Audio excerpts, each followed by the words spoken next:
Olá pessoal, nós vamos passar a falar um pouco sobre séries de potências para aplicar na resolução de equações diferenciais. E para falar de séries de potências vai ser interessante a gente dar uma olhada num assunto que é base para falar de séries, que é sequências e séries numéricas primeiro. A gente vai ver as primeiras noções de convergência, de como é que a gente faz sentido de uma soma com infinitos termos.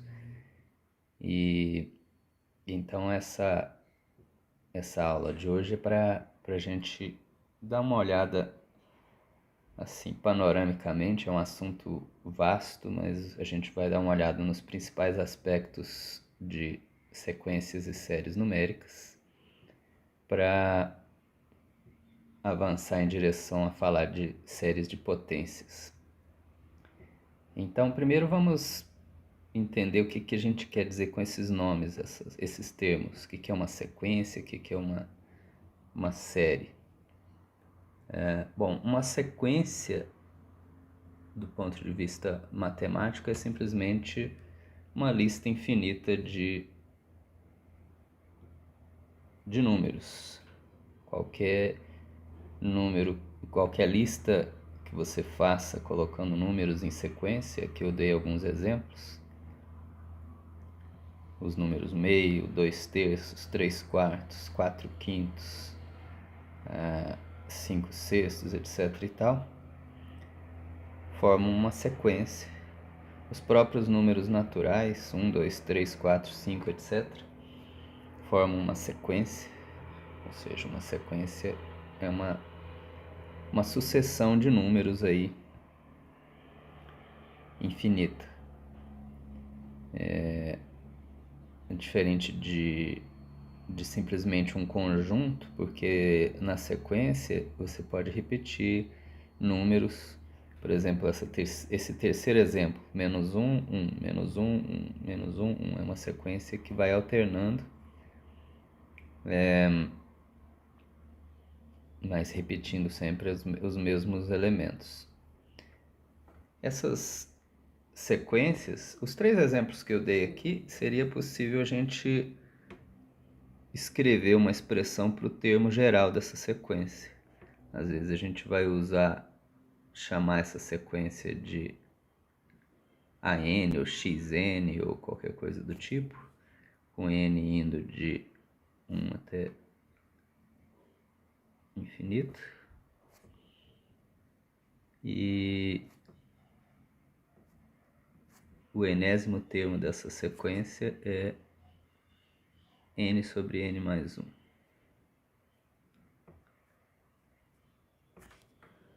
Ou você poderia dizer que AI é I sobre I mais 1. O nome do índice que a gente usa aí não é muito importante. AK é igual a K sobre K mais 1. Então é uma maneira de especificar o enésimo termo de uma sequência. Essa aqui, por exemplo, em vez de chamar de AN, eu poderia chamar de XK.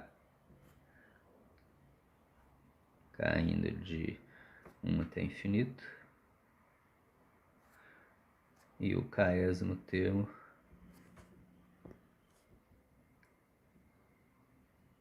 é simplesmente o número K. Essa terceiro exemplo também daria para a gente dar um nome, sei lá, BJ. J indo de 1 até infinito. O jésimo termo nessa sequência aí é simplesmente menos 1 elevado a J. Se o J for ímpar, isso dá menos 1. Se o J for par, isso dá 1. Então são três exemplos aí de sequências. Nem toda sequência a gente vai ter uma maneira de expressar o enésimo termo, sim, bonitinho. Você pode ter, por exemplo, a sequência dos dígitos do número π. Sei lá, 3, 1, 4, 1, 5, 9, 2. Eu posso descrever essa sequência como sendo a sequência dos dígitos do número π. Mas ela não tem uma fórmula que permita a gente obter o enésimo termo a partir dos anteriores.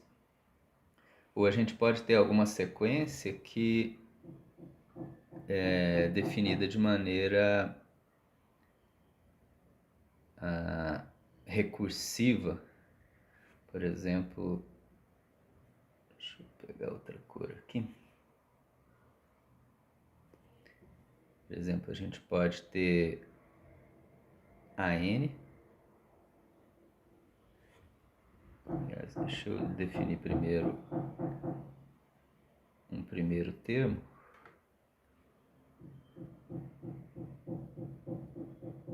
A1 igual a... Deixa eu ver o que eu vou colocar aqui. Raiz de 2. E o enésimo termo, vamos supor que seja raiz quadrada de 2 mais o termo que veio antes dele. Então, essas duas sentenças aí definem uma sequência. Essa sequência é simplesmente a sequência formada. Bom, o primeiro termo é raiz de 2. O termo seguinte, o A2, como é que eu obtenho? Ele vai ser raiz de 2 mais o A1. Mas o A1 é raiz de 2. Então isso aqui vai ser raiz de 2 mais raiz de 2. O A3 vai ser o quê? Raiz de 2 mais raiz de 2 mais raiz de 2. Porque aqui dentro eu coloquei o A2. E o A3 é raiz de 2 mais o A2. O A2 é exatamente isso daqui. O A1 é raiz de 2. Então, isso forma uma sequência definida de maneira recursiva. Eu também não tenho uma fórmula aí, ou pelo menos não é muito imediato a gente obter alguma fórmula que forneça o enésimo termo. Por exemplo, se eu quiser saber quem que é o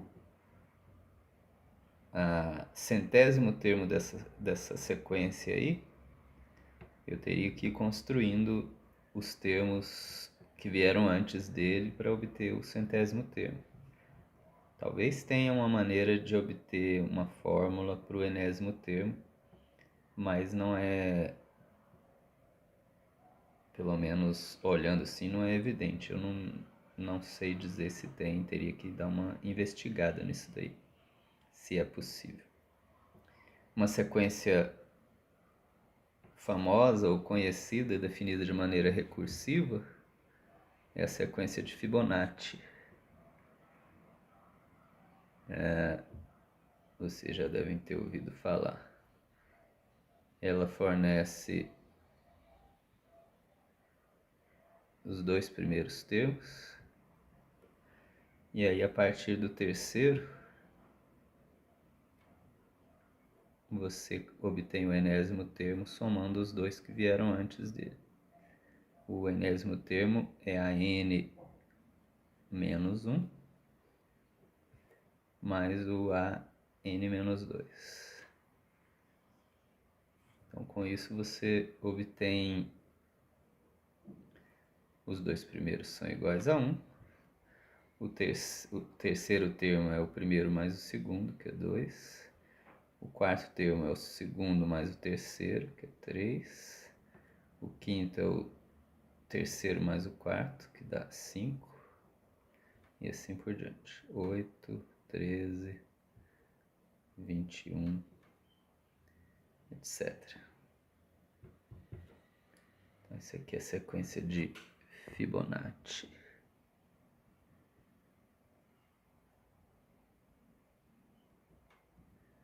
Que aparecem vários fenômenos naturais, tem toda uma história aí, depois vocês podem procurar, quem tiver curiosidade, vídeos no YouTube ou procurar na internet por números de Fibonacci ou sequência de Fibonacci, vocês vão achar muita coisa. Ok? Então isso sobre sequências. Ainda vou voltar a falar de sequências, mas a gente vai precisar do conceito de sequências para falar do que vem na sequência, que vem em seguida, que é séries. E a ideia, deixa eu até ver se eu tinha recortado aqui. Talvez eu tenha ainda, para não escrever tudo de novo,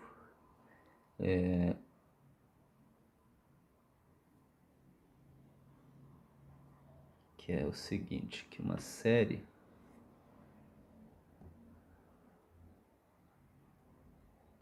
o que é uma série?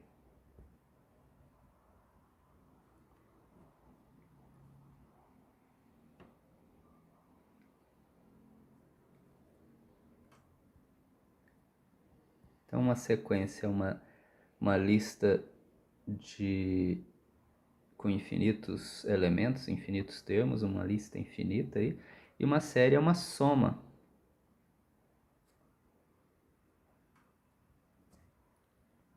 com infinitas parcelas.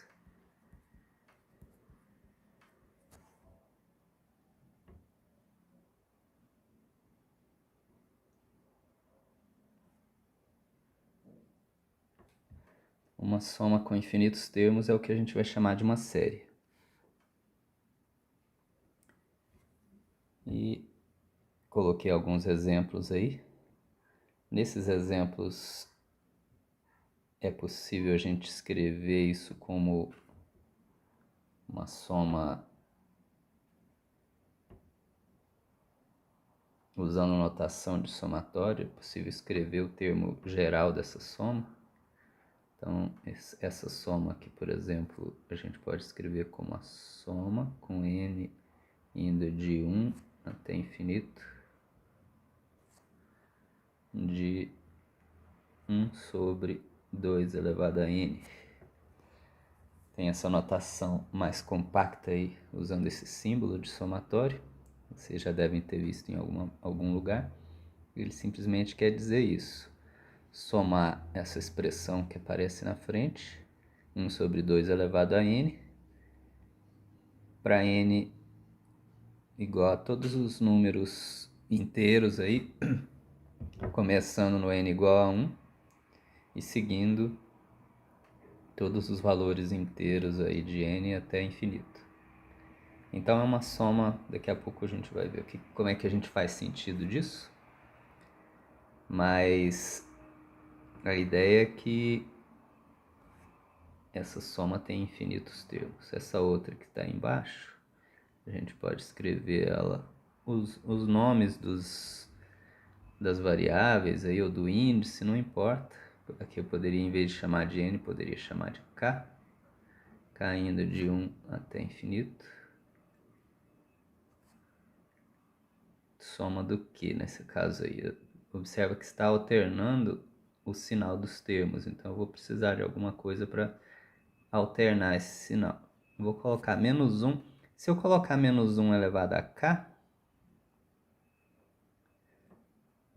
os termos ímpares seriam negativos e os pares positivos. Então, do jeito que está aí, os termos pares é que são os negativos. Então, vou colocar menos 1 elevado a k mais 1 ou k menos 1 para deslocar aí quem são os termos negativos e os termos positivos.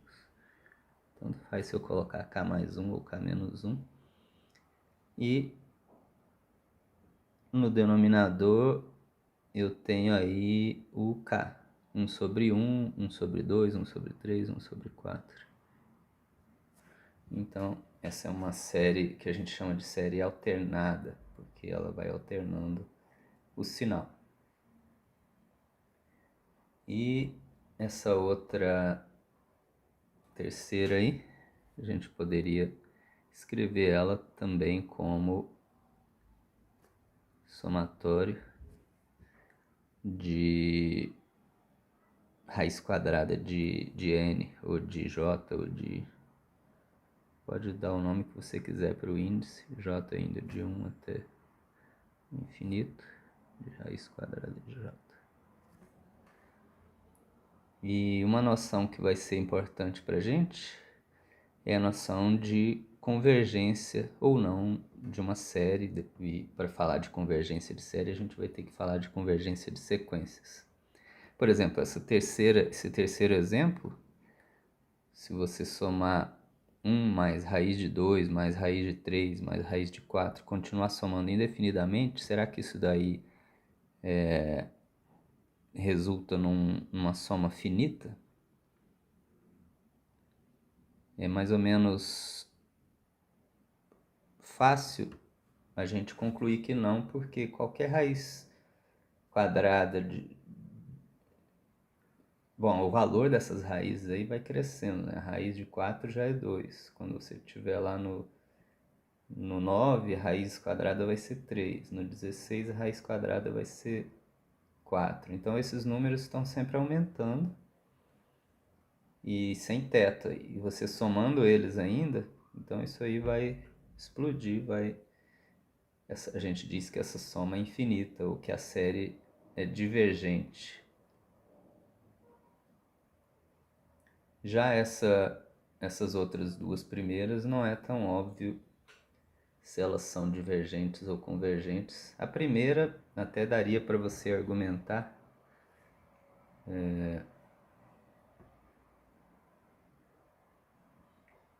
Se você pegar o intervalo 0,1 e considerar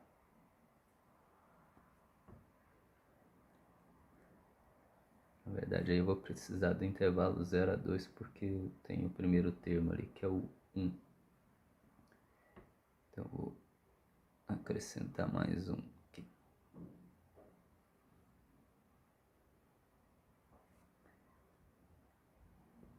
E se você então considerar o A1, ali é 1, primeiro termo.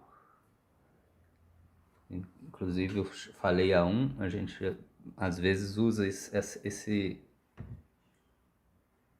denominação aí, essa notação para o enésimo termo da sequência, ou da série no caso aqui, o enésimo, o termo geral da série. Então essa série é a soma de 1 sobre 2 elevado a n.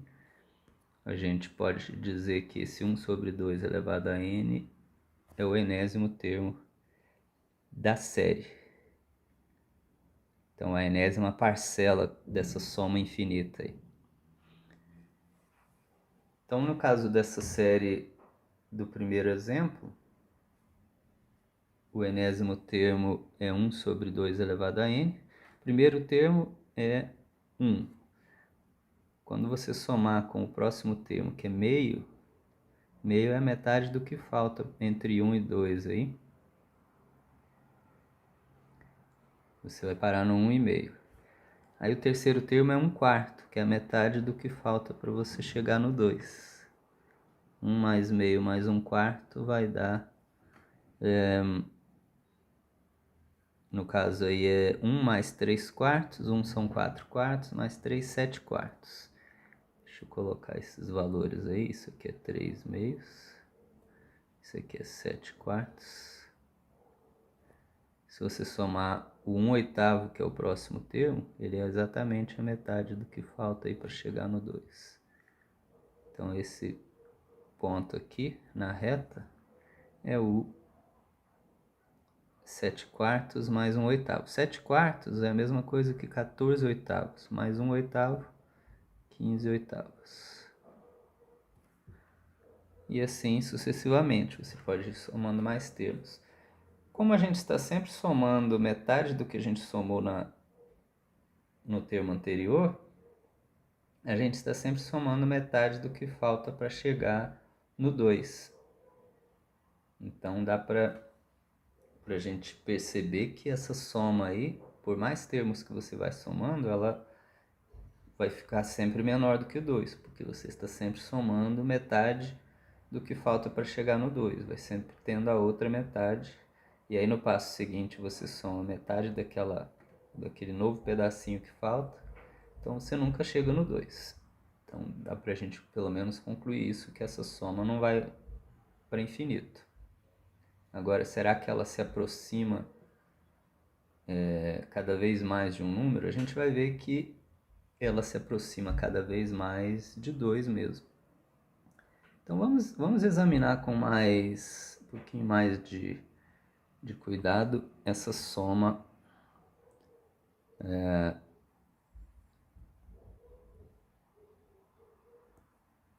que eu vou colocar aqui.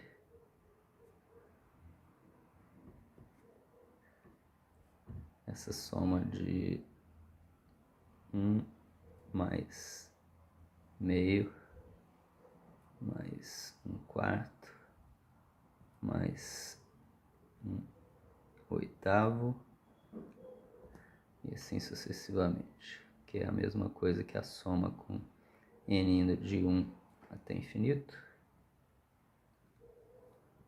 de 1 sobre 2 elevado a n. Quer dizer, n indo de 0. Nesse caso aí, como eu tenho o primeiro termo igual a 1, eu não comecei no meio, 1 sobre 2 elevado a 1 seria 1 sobre 2. Do jeito que está escrito aí, essa soma, com n começando em 1, eu não tenho esse primeiro termo 1 aí somando. Para ficar essa soma que eu tenho aí, quando a gente for falar de séries de potências, frequentemente a gente vai ter um termo independente do x que vai estar associado com o índice ter valor zero. Então é conveniente nesse caso aí a gente começar a soma do n igual a zero.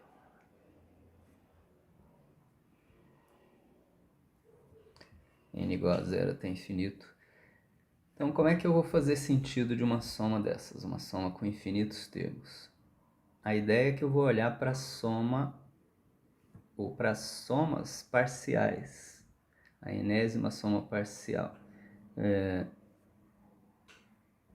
O nome que a gente vai dar para isso é de somas parciais.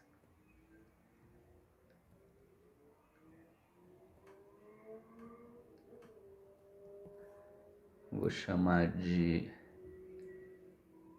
S1, só o primeiro termo. S2, o primeiro mais o segundo termo. S3, o primeiro mais o segundo mais o terceiro. E assim por diante. E eu vou tentar identificar se essa sequência, agora as somas parciais formam uma sequência de números. Por exemplo, essa primeira S1 é igual a 1, S2 é a mesma coisa que 3 sobre 2. Lá na minha figura apareceu aqui a segunda soma parcial. Isso aqui é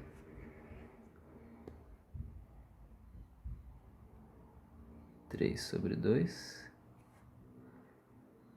Terceira soma parcial, 7/4. E assim por diante. A quarta soma parcial é 15/8, que apareceu aqui.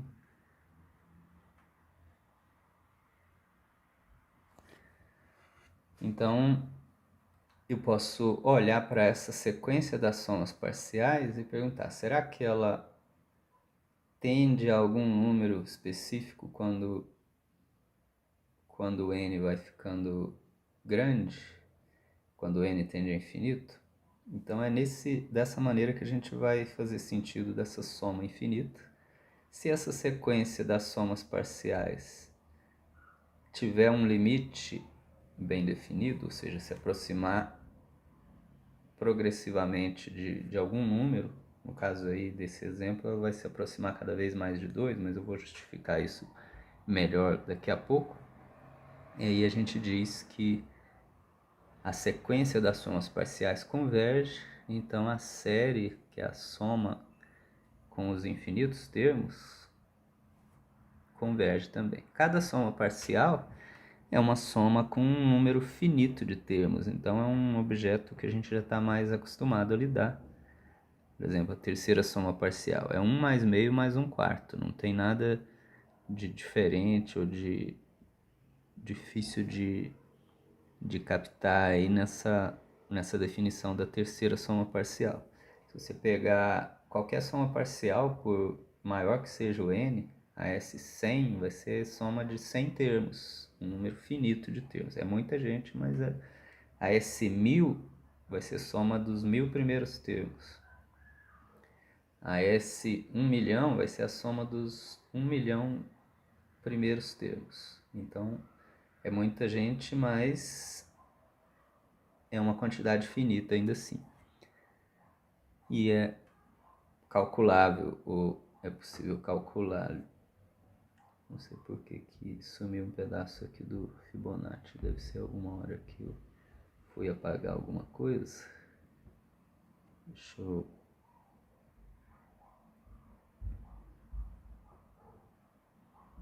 completar aqui só para depois no PDF ficar completo.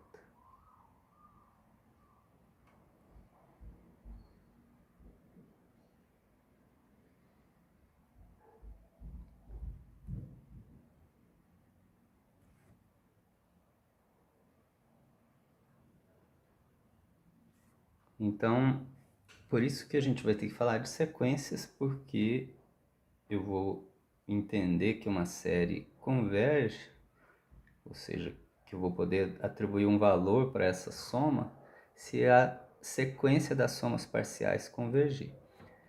Aqui no caso, a enésima soma parcial, será que eu consigo escrever uma expressão para a enésima soma parcial? Aqui, Sn vai ser 1 mais meio, mais 1/3, mais 1/4. Não tem 1/3 não, é só 1/4, 1/8, 8/7. São só potências de 2.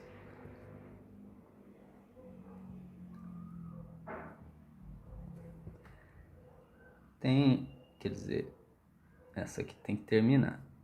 1 sobre 2 elevado a n menos 1, mais... termina aí. Observa que a S2 termina no 1 sobre 2 elevado a 1. A S3 termina no 1 sobre 2 ao quadrado. Tudo isso é porque o primeiro termo é com n igual a 0. Poderia ter chamado de S0 a primeira soma parcial para ir junto com n igual a 0. Também seria outra maneira de dar os nomes para os termos dessa sequência. Nesse caso, essa seria a S2, essa daqui seria a S3. Então, a maneira como a gente indexa não é tão importante nesse caso.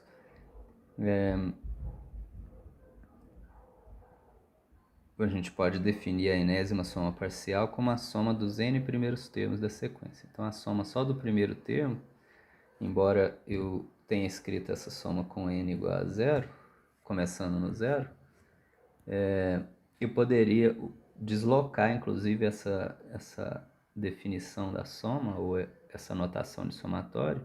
Essa soma é a mesma que se você começar com n igual a... Isso a gente, inclusive, vai usar muito na hora de usar para resolver equações diferenciais, que é escrever a mesma soma deslocando o índice.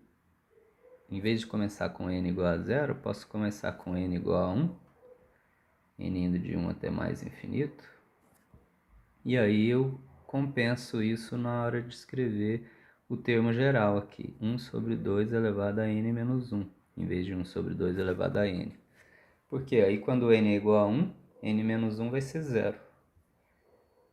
Quando n for 2, o n menos 1 vai ser 1. E você tem exatamente a mesma soma, só que escrita com o índice. Eu poderia começar com n igual a 5, por exemplo, e escrever 1 sobre 2 elevado a n menos 5. Tanto faz, é a mesma soma, são os mesmos termos. Se você for listando eles, para cada valor de n, você vai ter a mesma soma. Então isso vai ser importante mais para frente, para a gente juntar dois somatórios diferentes. Às vezes vai ser conveniente escrever um deles usando o índice deslocado um pouco para os termos que você vai agrupar coincidirem a mesma potência. A gente vai ver isso à medida que for aparecendo. Eu não vou falar agora porque vai sendo muita informação de uma vez só. A gente vai amadurecendo a ideia aos poucos. Mas só para vocês perceberem que tanto faz eu escrever essa soma dessa maneira ou dessa maneira.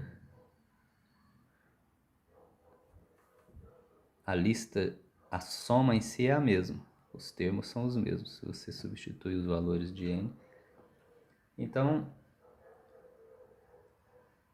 isso não vai afetar quem são as somas parciais. Vou chamar de S1 a soma do primeiro termo só, Sn a soma dos n primeiros termos, que nesse caso aí vai até 2 elevado a n menos 1. Deixa eu pôr mais um termo antes do 2 elevado a n menos 1, só para a gente poder trabalhar com eles na sequência. 2 elevado a n menos 2, e aí o último termo, 1 sobre 2 elevado a n menos 1. Ok? Então, eu vou usar aqui uma... Sinto muito, não entendi. Só porque eu falei ok, acho que o assistente do Google achou que eu estava chamando. Então vamos olhar aqui como é que a gente poderia escrever o enésimo termo dessa série. A enésima soma parcial, quer dizer. Eu quero tentar escrever ela como uma expressão em termos do n mais simples do que essa que está aí.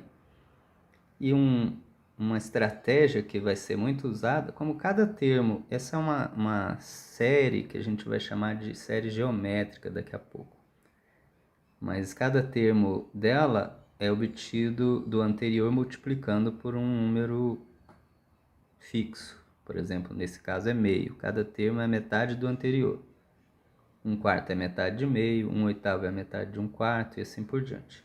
Então isso significa que eu posso escrever essa mesma soma aí de n termos, colocando esse meio em evidência aí a partir do segundo termo.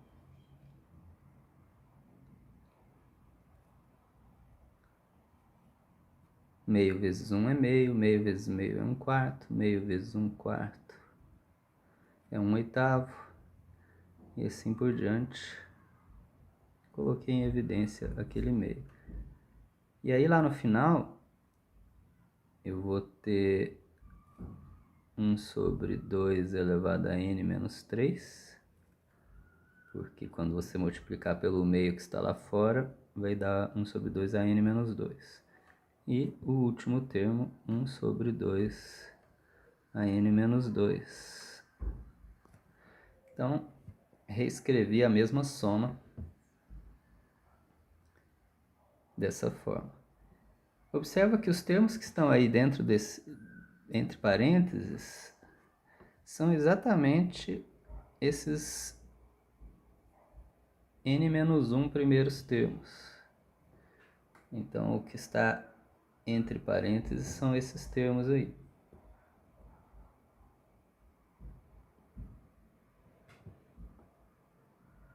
Ou seja, isso que está entre parênteses, isso daqui, é a soma dos n menos 1 primeiros termos, ou é o Sn menos 1. Mas em vez de escrever isso como Sn menos 1, eu vou escrever como a Sn menos o último termo, para eu ficar com Sn dos dois lados da igualdade. Então, esse termo aqui é o AN. Em vez de escrever AN, eu vou colocar simplesmente, vou escrever ele mesmo. Então, essa expressão aí, o que está entre parênteses, é a enésima soma parcial menos 1 sobre 2AN menos 1. Ok? Se você pegar o que está entre parênteses e acrescentar mais esse último termo aí, que é 1 sobre 2 elevado a n menos 1, você tem de volta a Sn. Mas isso me fornece uma equação envolvendo a enésima soma parcial. Eu sei que a enésima soma parcial é a mesma coisa que 1 mais a metade dela menos 1 sobre 2AN menos 1. Só troquei o que está entre parênteses por essa expressão equivalente aqui. E aí, se eu distribuir esse meio aqui agora, multiplicar por meio esses dois termos, e subtrair esse Sn sobre 2 que vai aparecer aqui, eu posso subtrair dos dois lados.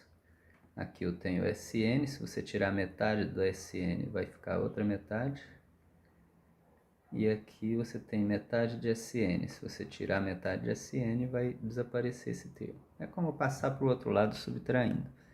Então, do lado esquerdo, você vai ficar com metade de Sn.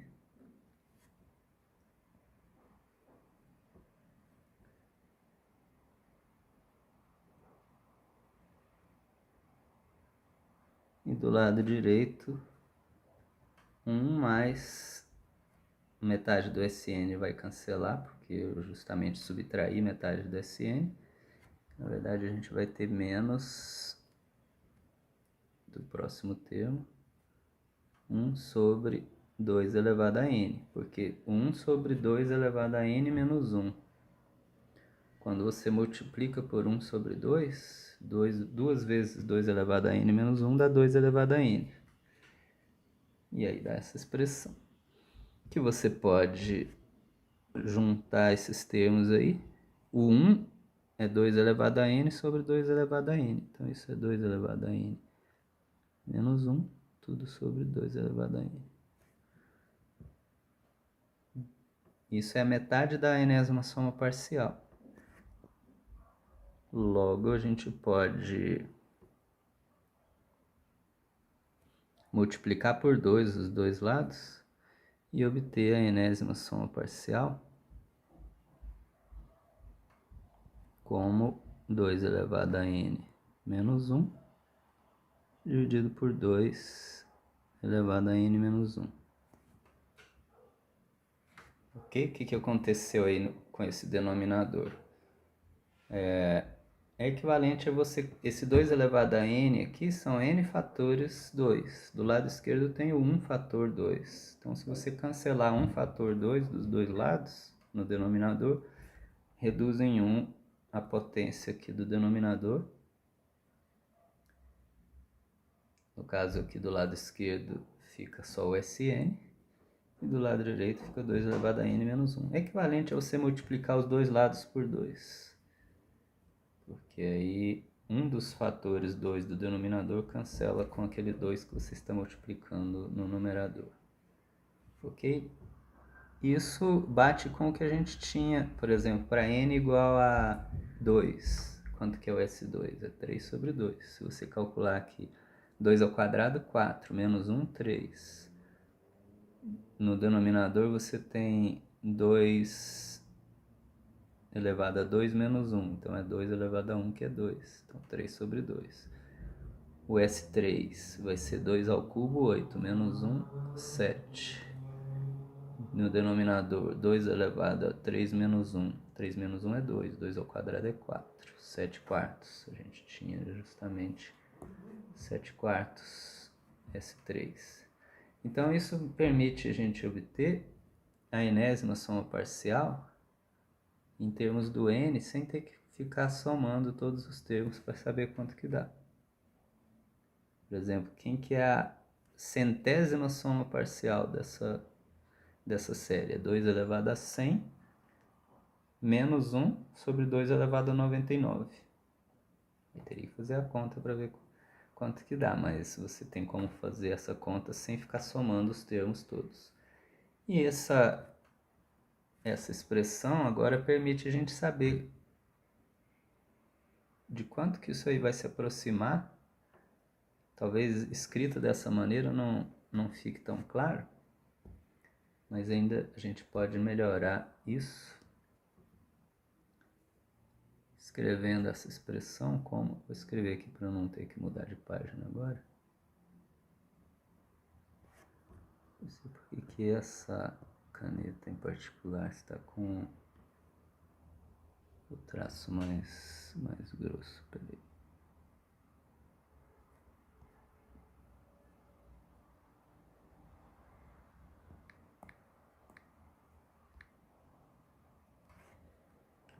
Então, a ideia é que a enésima soma parcial vai ser... A gente pode separar, da mesma forma que eu juntei as duas frações aqui em uma só, no mesmo denominador, agora talvez seja conveniente o 2 elevado a n sobre 2 elevado a n menos 1 é simplesmente 2, né? Porque você conserva a base e subtrai os expoentes. Por exemplo, 2 à quarta dividido por 2 ao cubo, isso é 2. 2 a 100 dividido por 2 a 99, isso é 2. Isso vai ser 2 menos 1 sobre 2 elevado a n menos 1. Esse 2 elevado a n menos 1, à medida que o n vai ficando grande, isso aí vai ficando grande também.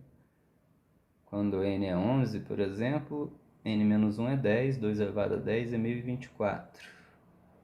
Quando n é 20, colocar 21, n menos 1 é 20, 2 elevado a 20 é 1 milhão, é alguma coisa, é mais de 1 milhão. Que mais? Bom, então à medida que o n vai para o infinito, isso daí tende a zero, esse segundo termo. Fica fácil identificar que isso daqui vai para zero, quando o n vai para o infinito.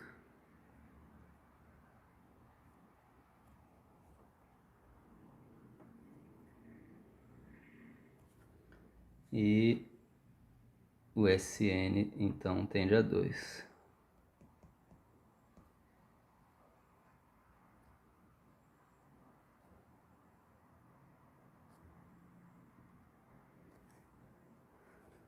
Então, o Sn tende a 2 e a gente vai dizer com isso que essa soma vale 2. Então, a soma, eu digo que essa soma com infinitos termos é igual a 2, porque 2 é exatamente o limite da sequência das somas parciais. É isso que a gente vai definir como a soma de uma série convergente. Se as somas parciais convergem para algum número, a série vai ser dita convergente. Se as somas parciais não convergem para algum número, a série vai ser dita divergente. E nem sempre é fácil estabelecer se as somas parciais convergem ou não. Aqui a gente conseguiu escrever uma expressão para a enésima soma parcial que permite a gente calcular o limite, mas isso nem sempre vai acontecer. Por exemplo, deixa eu mostrar um outro exemplo aqui. Se você considerar a série... Então deixa eu escrever isso, antes de dar o exemplo, deixa eu escrever isso que eu acabei de falar, que é o seguinte.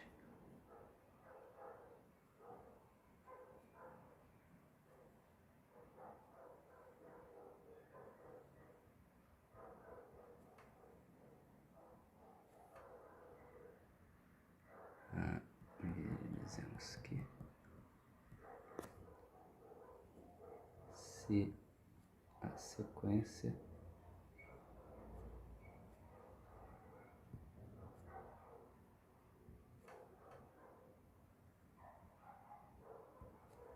das somas parciais. O que é uma soma parcial? É a soma dos n primeiros termos.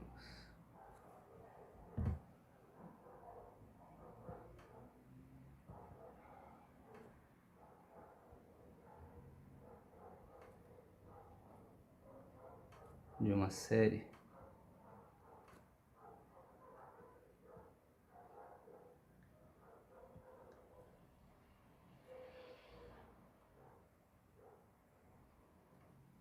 converge para um número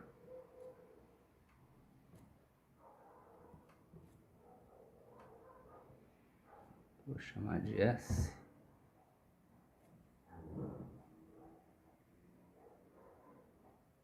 Então a gente vai dizer que a série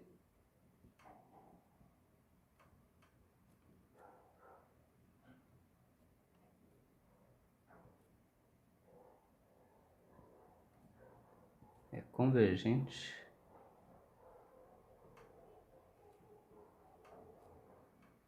e sua soma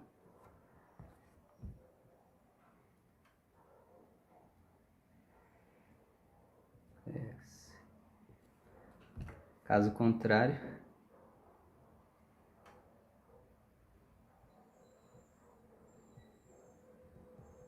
a série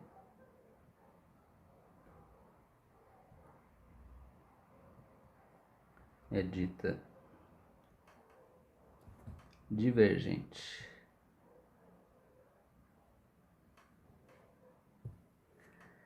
Teria muita coisa a dizer sobre convergência de sequências. Como é que eu sei, ou o que significa uma sequência ser convergente ou não? Aqui eu estou usando a noção intuitiva para não me aprofundar na formalidade do que é convergência de uma sequência ou não. Mas essencialmente a ideia é essa: se a sua sequência de números vai se aproximando cada vez mais de algum valor, por exemplo, nessa primeiro exemplo de sequência aqui, que é 1/2, 2/3, 3/4, 4/5, o enésimo termo é n sobre n mais 1. Quando você tem uma expressão em termos do n que dá uma função de n dessa forma, é fácil você identificar o que acontece quando o n vai para o infinito. Você calcula o limite dessa expressão aí quando o n tende a infinito. E aí você pode até escrever isso como dividindo o numerador e o denominador por n. Isso é a mesma coisa que 1 sobre 1 mais 1 sobre n. Fica fácil enxergar que isso tende a 1 à medida que o n tende a infinito.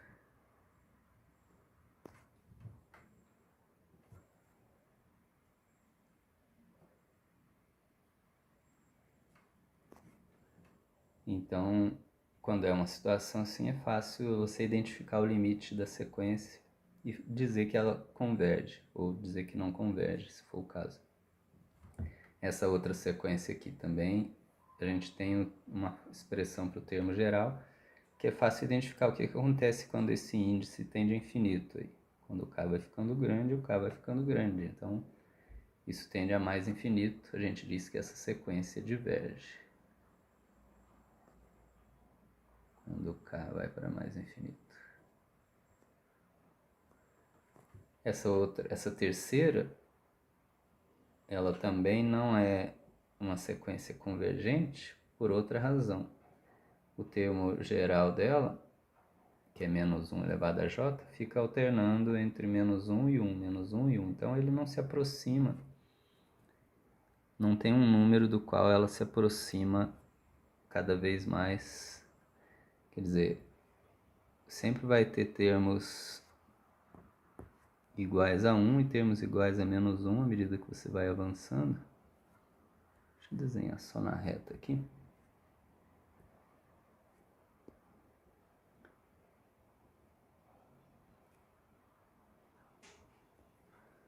Então, o primeiro termo está aqui, o segundo está aqui, o terceiro está aqui, o quarto está aqui, e ela fica saltando de um para o outro o tempo todo. Se você for pegar a definição formal de convergência de sequência, é bem parecida, ou de limite de sequência, é bem parecida com a noção de limite de funções. Tem como definir em termos de épsilons e deltas. Eu digo que o limite de uma sequência é um certo número L, se qualquer vizinhança desse número L que você pegar, por menor que seja, os termos da sua sequência em algum momento entram naquela vizinhança e não saem mais. Eles podem entrar e sair, mas vai ter algum N, algum índice a partir do qual todos os termos dali para frente caem dentro daquela vizinhança. Aí você troca por uma outra vizinhança mais estreita. Não, essa está muito folgada. Será que a partir de algum momento todos os termos da sequência caem aí dentro? Dali para frente? Então, nesse terceiro exemplo, você não tem isso. O primeiro exemplo tem. Os termos vão ficando cada vez mais próximos de 1, então, por mais estreita que seja essa vizinhança do 1 que você escolhe aí, tem que pegar os dois lados do 1, inclusive, em algum momento os termos da sequência vão cair aí dentro e não vão sair mais, por menor que seja essa, mais estreita que seja essa vizinhança. Então eu digo que o limite da sequência é 1. Já essa terceira aí, sempre vai ter termos aqui no menos 1. Não tem um n a partir do qual todo mundo fica próximo do 1 ou igual a 1. Então, como sempre vai ter termos, os termos de ordem ímpar são todos iguais a menos 1. Então, o termo de ordem 1 milhão e 1 é igual a menos 1. O termo de ordem 1 milhão é igual a 1. O termo de ordem 1 milhão e 2 é igual a 1. O de ordem 1 milhão e 3 já é igual a menos 1. E assim por diante. Então, ela nunca entra numa vizinhança do 1 ou do menos 1 e fica ali dali para frente. Então, isso a gente diz com isso que a sequência é divergente ou que ela não converge. Então, essa é a noção. Então, no caso das séries, a gente vai olhar para a sequência das somas parciais. Se essa sequência convergir, nesse sentido que eu acabei de falar, a série vai ser dita convergente e aquele limite das somas parciais a gente identifica ele como sendo a soma da série. Se a sequência das somas parciais não for convergente, eu digo que a série também não converge, a série vai ser dita divergente. Ok, então essa é a ideia. Então, um exemplo de uma série divergente.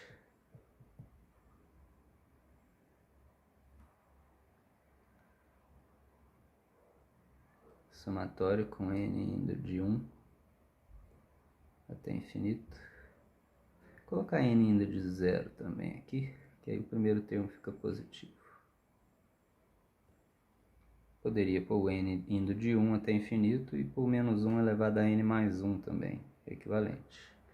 Ou o n menos 1, mas isso aqui é 1, menos 1, mais 1, menos 1. E o que acontece com as somas parciais nesse caso? A primeira soma parcial é 1. A segunda soma parcial vai ser soma dos dois primeiros termos, 0. A terceira soma parcial, soma desses três primeiros, é 1. a quarta soma parcial é zero. E assim sucessivamente. As somas parciais ficam saltando 1, 0, 1, 0, 1, 0, ou seja, elas não convergem para um número em particular. Logo, não existe limite de Sn.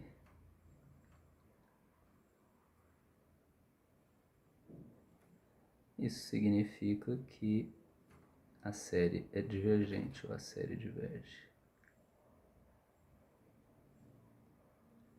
A série que é essa soma aqui. A sequência das somas parciais diverge, então a série diverge.